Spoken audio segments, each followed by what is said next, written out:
Okay, so here are 5 sleep hacks for autism and ADHD. You're going to want to see this. Hey guys, what's going on? Welcome back to the Aspie world. My name is Dan, I have autism and ADHD, and I make weekly videos all about this topic. So if you're new around here and you want to learn more, remember to hit the subscribe button by clicking that notification bell down below, and it actually really helps me out a lot if you do that. Okay guys, so if you haven't downloaded my Autism Life Hacks PDF book, you can do at autismhacks.net. Now all that stuff's out of the way, I really want to talk to you guys today about 5 hacks to create a better sleeping quality. Because look, autism and ADHD come with a bunch of different things, and sleeping is one of the biggest issues, if not the biggest issue a lot of the time, especially for younger people on the spectrum.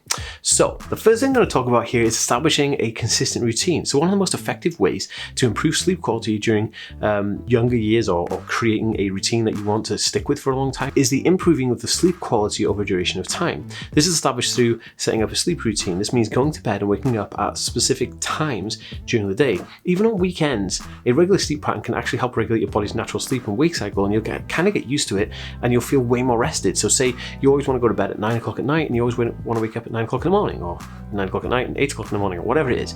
As long as you stick to that every single day, your body will get so used to that rhythmic pattern, it will start to be really good, and it will get used to that, and you'll become sleepy at that time of night, and you'll also become able to wake up without an alarm clock at the time in the morning. Really interesting, but also a lifesaver, because getting into a sleep routine is probably one of the easiest ways to really cap a bunch of rubbish that is happening because of lack of sleep.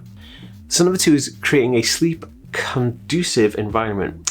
And basically what this means is individuals with autism and ADHD have issues with making the bedroom an ambient environment. You know, they may have like a painting on the wall, they may have like Minecraft lights and swords and stuff in the background like I do have here, which is kind of like ironic, but I don't sleep in this room, this is the office. But what I'm trying to say is that if you're trying to rest in an environment that is set up to engage you and get you excited, that's no good for anybody. So you want to make your bedroom a quiet, cool, dark place with no distractions, nothing that's going to kind of want you to get up and play with it.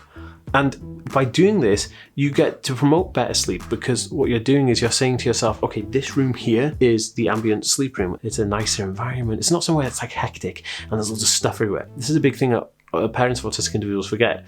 They think they want to be surrounded by all the things in their room all the time, but in actual fact, this is overstimulating and could cause a lot more sleep issues than you probably realize. Okay, so number 3 is actually using weighted blankets.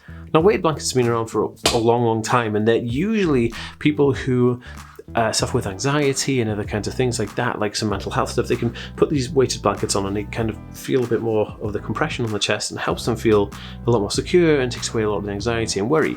But what a lot of studies have shown is that the compression and weighted blankets, especially compression clothing, actually helps autistic individuals rest. So if you get yourself a weighted blanket and crawl under it and try to go to sleep, you'll probably have a greater succession of trying to sleep, because your blanket is a bit more weighted, gives you more security, less worry, less anxiety, and allows you to relax into it and going into sleep way easier than you would do if you were just using like a typical sheet or something. So number 4 is kind of one of those ones that's typically obvious, but nobody does it, and it's a practice makes progress kind of scenario, and this is practicing relaxation techniques before going to bed. So what this means is you could do a lot of deep breathing, you could do some muscle relaxation techniques or meditation, and what this does is it helps relax your body and get you into a mode thinking like, okay, now I'm getting into the part of my day where I'm going to go to sleep. Because a lot of people are on their phones, and they'll turn the phone off and they go straight to bed, and they're just sitting there tossing and turning for hours because they were literally just on their cell phone trying to check the latest tweets from Elon Musk or something. And it's like, those things aren't good. They're going to keep you stimulated for a large amount of time, and it's also going to just make you just not relaxed enough. You want to make sure your body's relaxed and ready to go to sleep, so get it ready for going to sleep. It's kind of like, if you're going to go in the bath, you wouldn't go in the bath fully clothed. You get yourself ready to go in the bath by taking off your clothes, getting into the bath. It's kind of like that, but for sleep. Okay, so number 5, really important, is avoiding stimulants before bed. If you drink like caffeine and nicotine and all that kind of stuff, these things will definitely interfere with sleeping habits, because these are stimulants that create like a boost in your body to make you more awake. That's why people drink coffee in the morning. That's why people take stimulants when they're doing things like working long hours or doing kind of cross-country CrossFit running or something like that. So if you're going to avoid stimulants before going to bed, then you win-win. It's kind of a typical overall well-being idea. If you're way overstimulated, you're never going to go to sleep, are you? It's like if you tank like 16 Red Bulls, there's no way you're going to go to sleep, probably not for days. But I'm just saying that stimulants and caffeine and things like that are going to keep you more awake than often not. Now, I'm interested to hear any hacks that you have that I haven't mentioned that could actually help for you. Drop them in a comment down below. I read every single one. Give the video a thumbs up if you thought it had value, and I'll see you in the next one, guys. Peace.